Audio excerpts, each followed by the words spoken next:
Hello and welcome to Macon, Atlanta. I'm your host, Brent Macon. We are in conversation with Atlanta innovators and community builders, including today's episode with Jack Cebe, who is leading the efforts to bring the Stitch to life.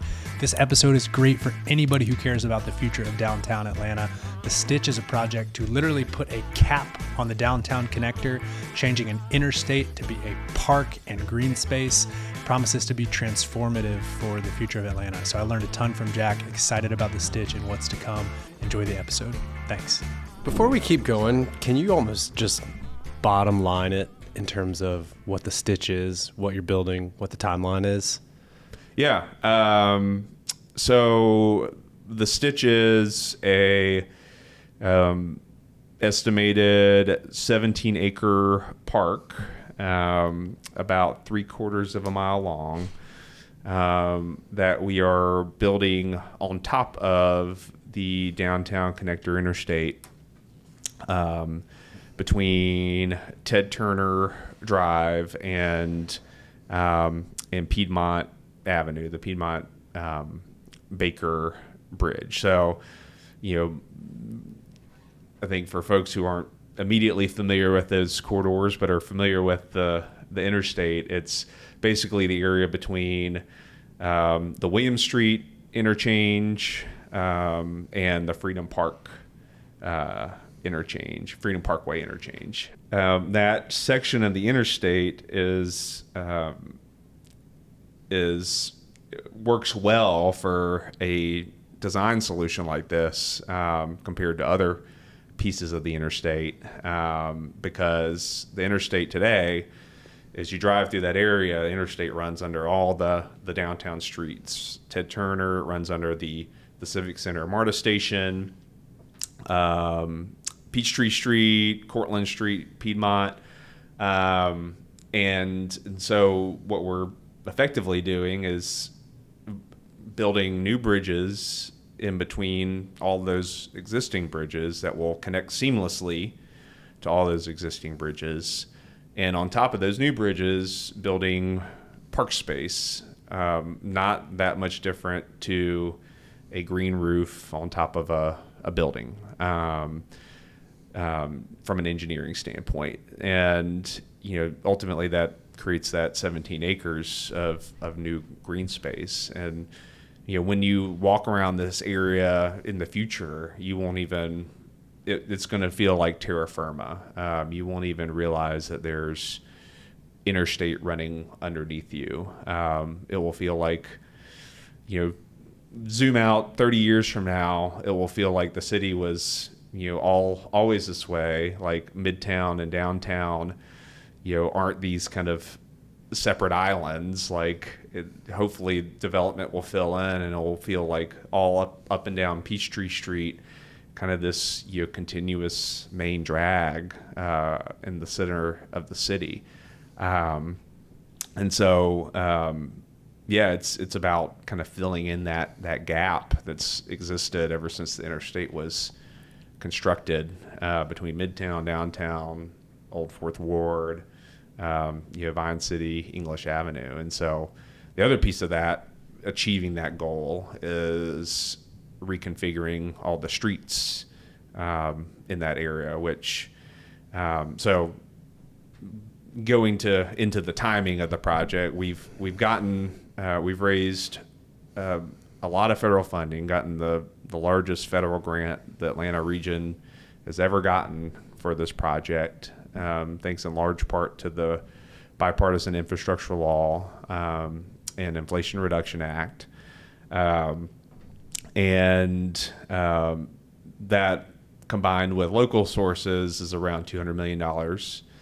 That funds construction of about a third of that 17-acre green space. The first piece will be between Peachtree Street and Cortlandt Street, right next to St. Luke's Church. And it also funds about 8 miles of improvements to streets connecting from Midtown to downtown and Old Fourth Ward to Vine City, English Avenue. that piece is, my background. I'm a landscape architecture and engineer. I've worked mostly in transportation, and that part is, in my mind, just as important as the park, because nobody's going to visit this park if it's not a nice place to get to walk to. We're not putting in big parking lots all around the park so people can drive to it. This is going to be a community park. So we need to make the streets conducive to pushing your stroller to the park and feeling safe about it, feeling comfortable, having, trees to provide shade in the summer. Or if you want to, bike to the park, having bike lanes, or if you want to take MARTA, ultimately the MARTA Civic Center station will, when you walk out of that station in the future, it's going to open up to a park. Wow. That is hard to imagine and amazing. I know. So, it's about, making downtown, midtown, and surrounding neighborhoods more connected so people can get to downtown, get to the Stitch, and from the Stitch and downtown better than they can today. And it's also about, interconnecting all the neighborhoods around downtown. Ivan Allen, Ralph McGill is one of the few contiguous east-west corridors in the entire city that run, from, not all the way, but very far towards the western city limits, and well into the east side of town, and connects that corridor connects both the west side portion of the Beltline to the east side portion of the Beltline.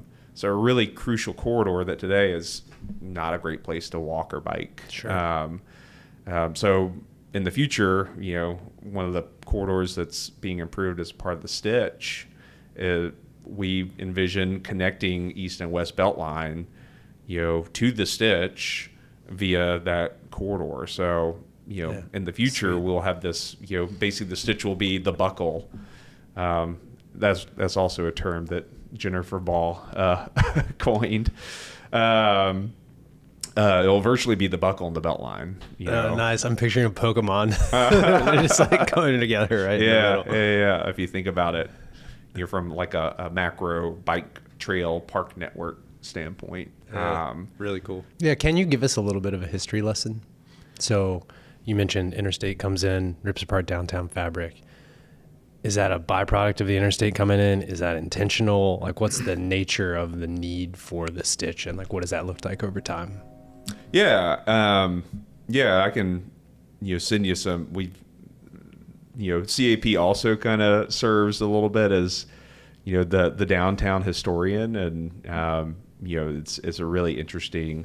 If you go back, like pre-post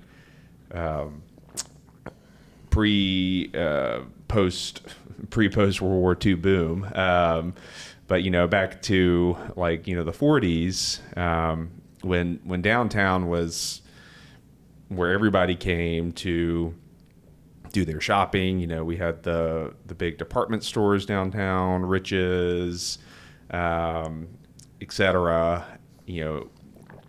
This was kind of the hub of not only business, but shopping.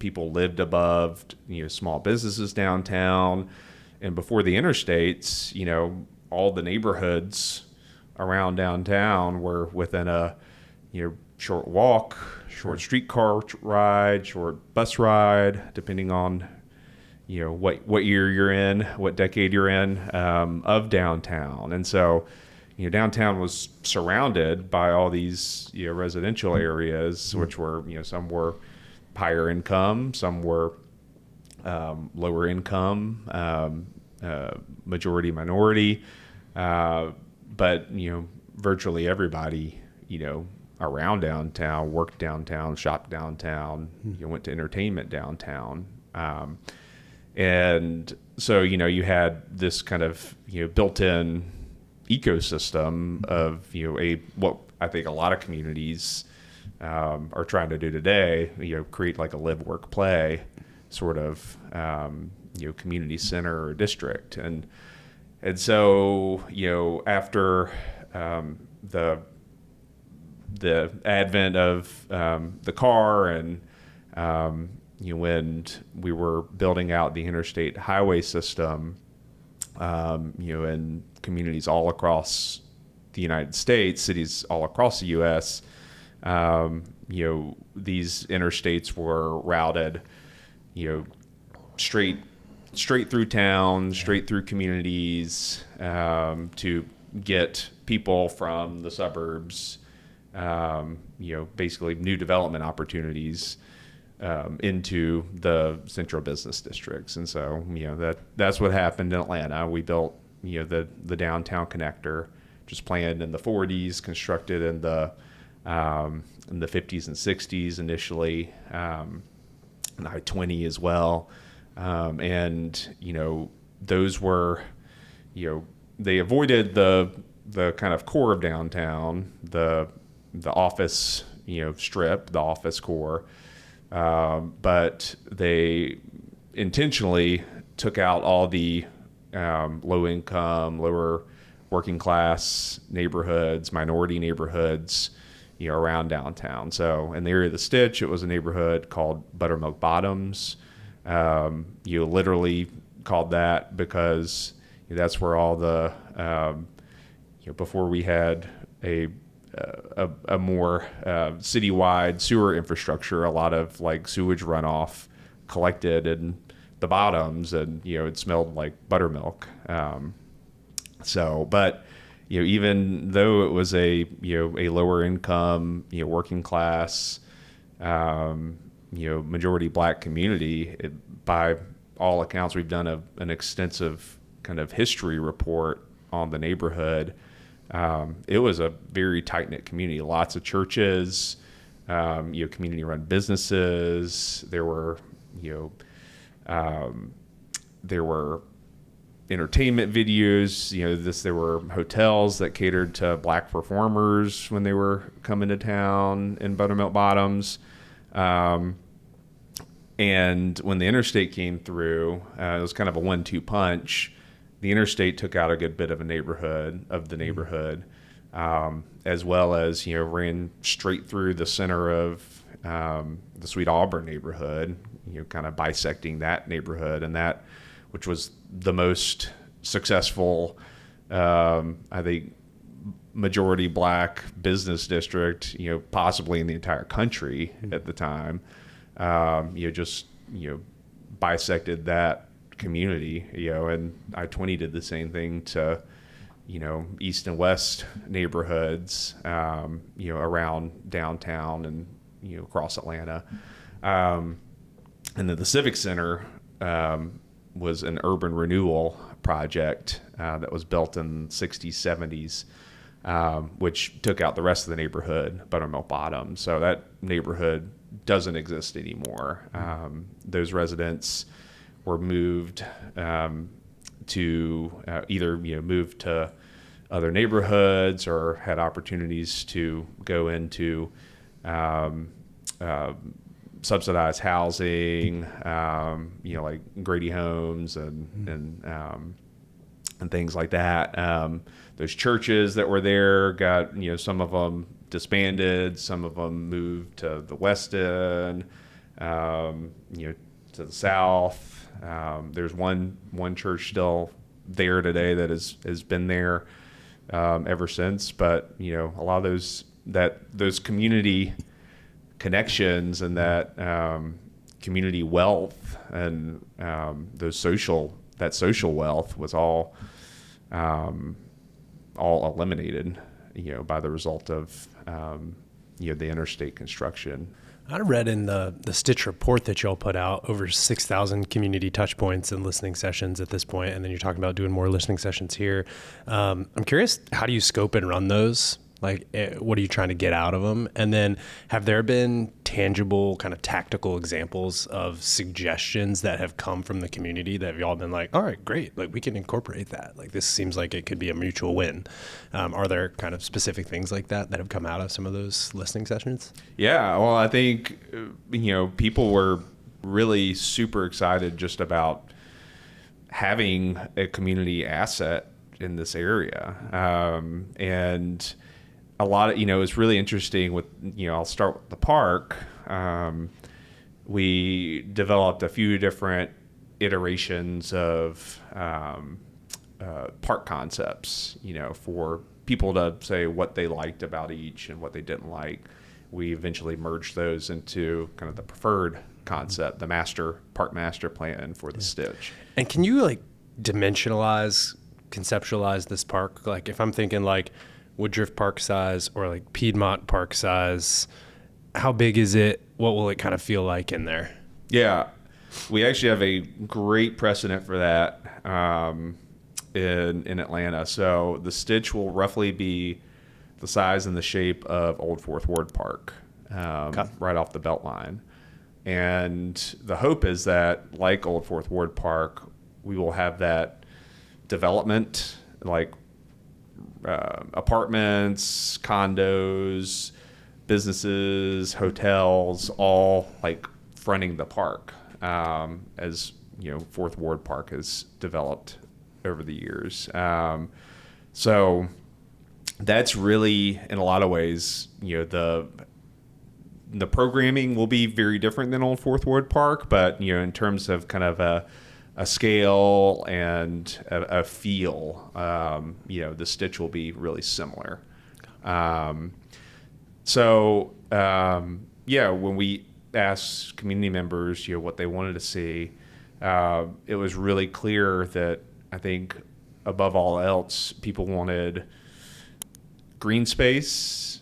People wanted, shade and a cooler environment. People wanted, a place to escape into nature, which makes a lot of sense, right? If you're going to live, it's human nature to want to be, connected to green spaces. We get a dopamine rush when we're in a park or in a beautiful landscape, because it's what we need to survive, is water and a nice environment. And so people really were like, if we're going to live downtown, we need, or if more people are going to live downtown, we need a respite from the urban hustle and bustle. And so, a lot of the park is dedicated to that. But in terms of the active uses, people really told us that they wanted this to be a community-focused park, not an event space like Centennial Olympic Park. Not really.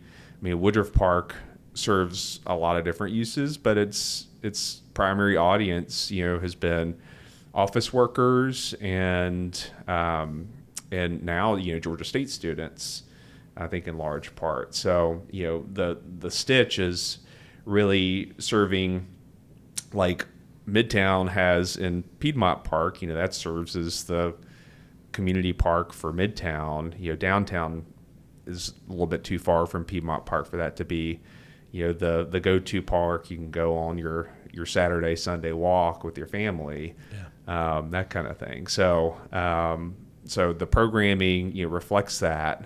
In the active areas, we have several kind of just open lawn areas that can be for pickup games, for putting up a screen and doing a movie night, we can program community events in there. We have other spaces. I think that the landscape architecture team was, this is a really creative idea in my mind. They, developed kind of a grid system of pathways lined by trees within what's the first part of the park to be built. And what that serves as is, not only, places to walk and stroll, but the trees will be spaced out just enough so that vendors can set up, tents. We can have, farmers markets, community markets, art markets, So that space can serve as not only gathering space, it's going to have a playground, it's going to have open lawn, it's going to have fountains and splash pads and art, but it's really flexible in terms of programming it for different events that are attractive to not only the local downtown community, but hopefully we'll have a citywide draw as well. What's hardest? Because we almost in this conversation have glossed over the fact that you're building a tunnel over the interstate. And when I first heard that, I was like, whoa, they can just do that? And like the interstate can stay open and it's not going to be horribly disruptive and it's going to be safe. And since I've learned more about overbuild projects, but is it the engineering challenge of building over the interstate that's most difficult? Is it the kind of community development, community awareness, like building a park that people actually want to go to? Like what about this project? And here we are in 2025, so a full 10 years after the original conception. And then I know it's going to be another chunk of time until development both starts and then finishes. Like, what's the most difficult element that you see in actually pulling this thing off? Yeah, I mean, it's incredibly complicated, right? We have some of the world's best engineering minds in Georgia. We've got a great team working on this, consulting engineering team, landscape architecture team. GDOT is one of the best DOTs in the entire country. The real challenge is, and the thing that is constantly on my mind is building this, one, jumping through all the hoops and getting everybody aligned, and keeping focused to deliver this, because we have a pretty tough deadline with our federal funding. We have to What is that deadline? Yeah, we have to be under construction by mid 2026, and we're tracking on that. So I feel confident we're going to make it. But there's just so much going on in the city, which is great. Like World Cup coming, Centennial Yards and South Downtown, and there are there's so much energy, so much great stuff. I think it's just a challenge of juggling it all, and staying focused and eye on the prize. Community art and activation, the right people putting their time into making the Stitch a dynamic, living, breathing park that's constantly interesting, constantly fresh, constantly evolving to meet that, the differing needs of the community. I think that's the hard part. You look at parks that are successful for a long time, and I think the common denominator with all that is they're constantly changing to meet the changing demands of whatever era they're in. I mean, Piedmont Park has not stayed the same, in terms of what goes on there and the layout, the design, the programming is, et cetera. Woodruff Park has changed over time.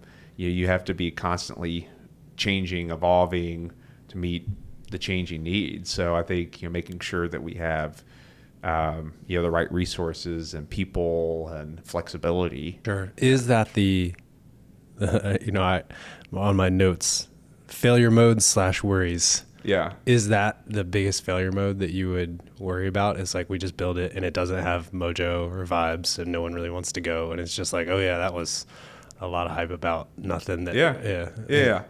I think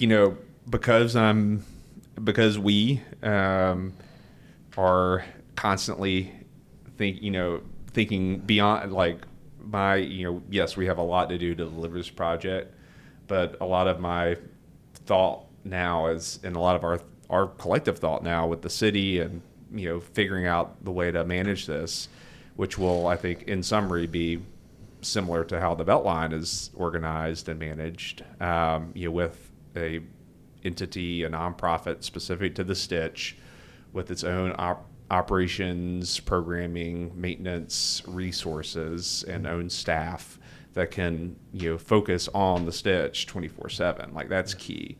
And that's the direction we're headed. So I think ultimately we will be successful because we're thinking so closely about that now.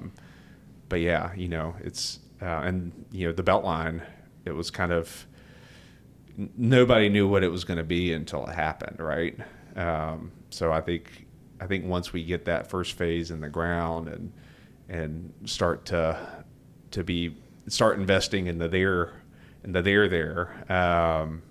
that's when people really click for people. That's super exciting, and knowing kind of the role for you to play in it too. Let's talk economic impact.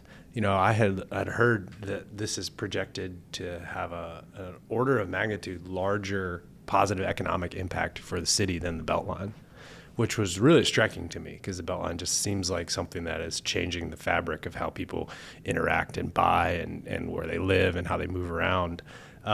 Is that true? And how is that possible? Yeah, well, I wouldn't say it's a greater economic impact, at least that's projected with the Beltline. But we have done some analysis, and we found out that I think, when it was last estimated, the entire Beltline Trail is estimated to have about a $10 billion economic impact on the city. That's, includes jobs created, that includes, businesses that are facilitated, increased investment from development. That's, kind of all in economic output. And the Beltline, the total cost for the Beltline is like around $5 billion. So, $10 billion economic impact to $5 billion investment, which is, in terms of infrastructure projects, which, I want to just dispel this myth like outright that, infrastructure projects are not, intended, they're not, business enterprises, they're investments. Sure. In, I think, in our city and, the potential growth. And so it's been a really good investment, like a 2-to-1 economic return on an infrastructure project is huge. A lot of infrastructure projects, like, if you get a 1.2 ROI, and that's a good return on investment for a lot of major infrastructure projects. So the Stitch, we estimated, in a similar fashion what the economic output would be for the Stitch. That economic output is estimated at about $9 billion. I think the big difference is, because of where the Stitch is, and just the intrinsic value of downtown, and the proximity to high-paying jobs, the value of that land just from a geographical standpoint, is much higher than, as you get further out from the center. So, we get a $9 billion economic output to the all-in costs for the Stitch is estimated at about $1 billion for all the phases. Got it. So it's not that it's a higher economic return, it's not that it's a higher economic impact. It's that it's a higher rate of return relative to the cost that's projected. Right. Okay. So yeah, $9 billion of economic output to a $750 million to $1 billion investment is really, I wouldn't say unprecedented, but it's huge. It's a huge deal for our city. Yeah. You mentioned the proximity to the urban core. Like, what else is there that allows that return to be that high? Is it just that this land should be so primed, but things haven't been built there because it's relatively desolate right now?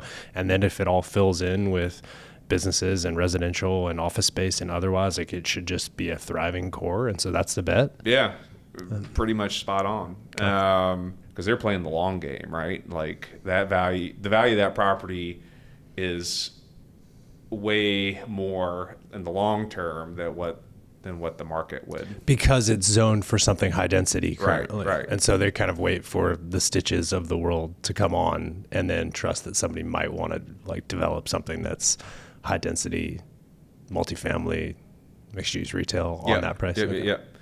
Yeah. So that's the we're trying to basically raise the tide of the market and the value of developing in that area, with the Stitch to get more housing downtown, get more people living downtown. That's not only going to benefit, I think, Atlanta as a whole, because we are in a huge housing and affordable housing shortage. It's going to benefit downtown businesses and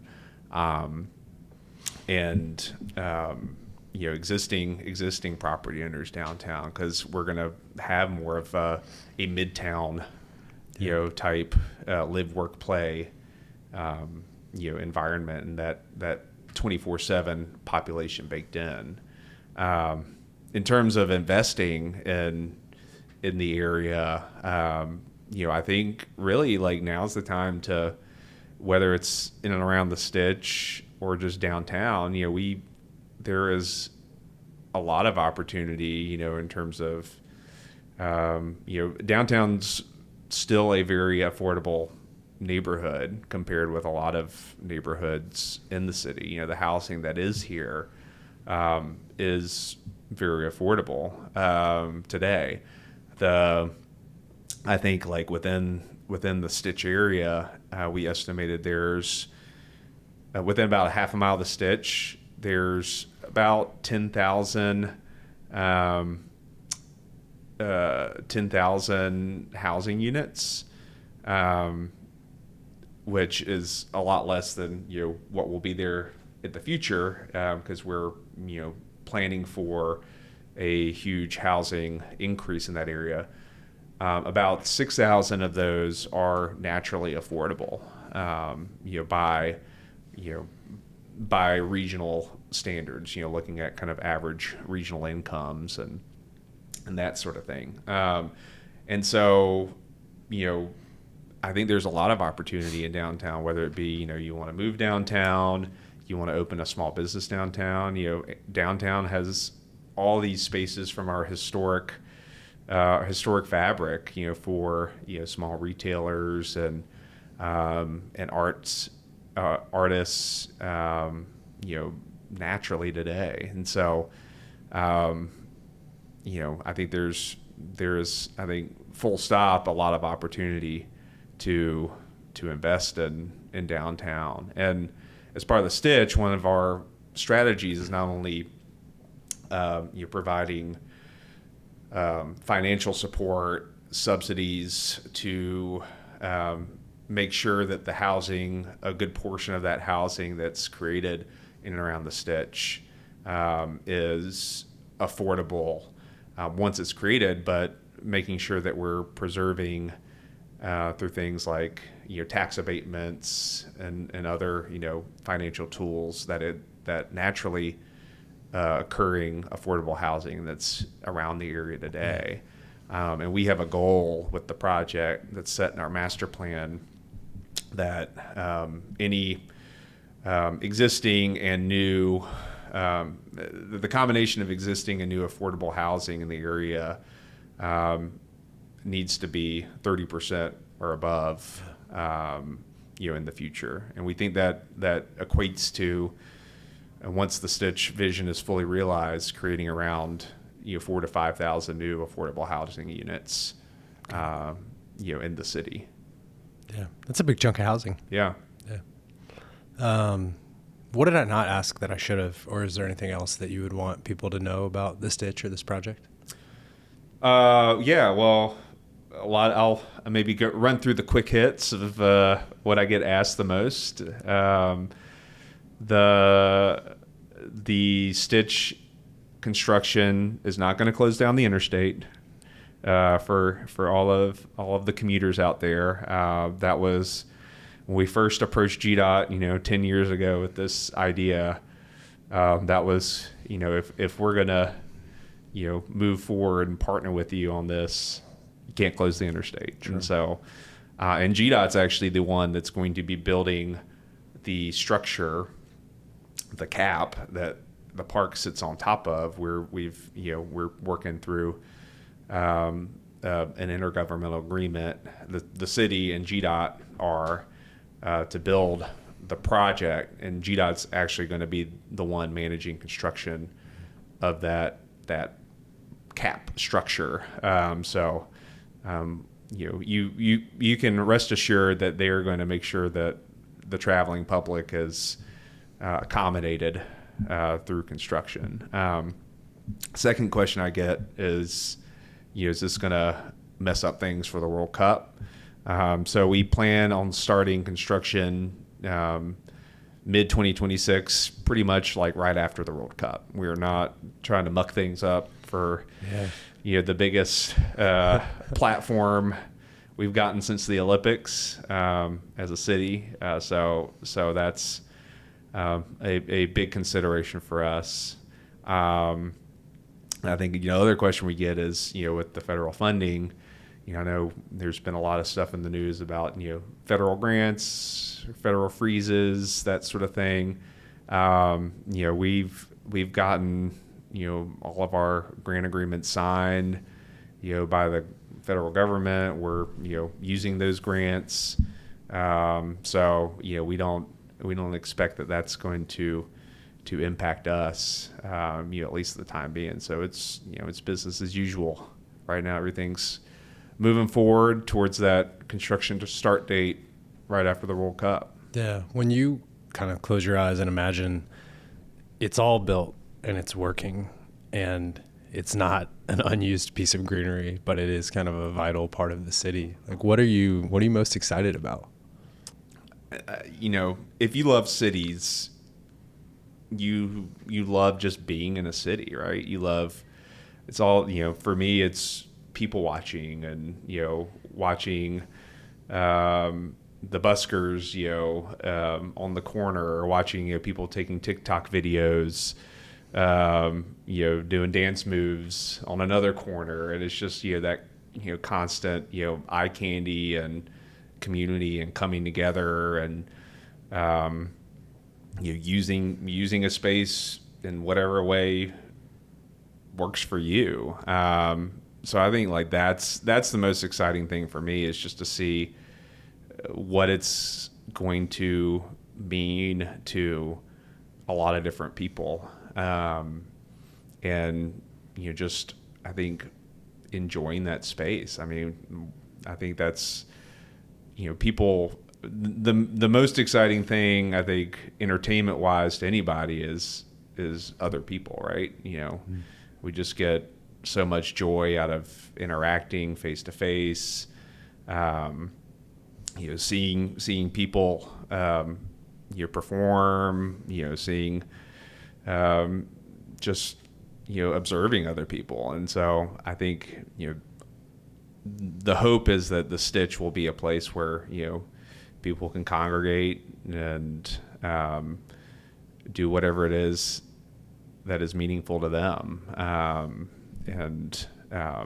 So yeah, I'm excited, I think, to see what people make of it, because that you can't plan for that, and helping to, I think, just facilitate that or incubate that, is probably the most exciting thing about the project in my mind. That's our show today. Thank you, Jack. Excited about all that is to come for downtown and the Stitch. As always, thank you all for listening to Macon Atlanta. Please let us know if you got any questions, ideas, folks that I should talk to on future episodes. You can follow us on Instagram, get our email newsletter on Substack at maconatlanta.com, and we look forward to continuing the journey with y'all. Thanks.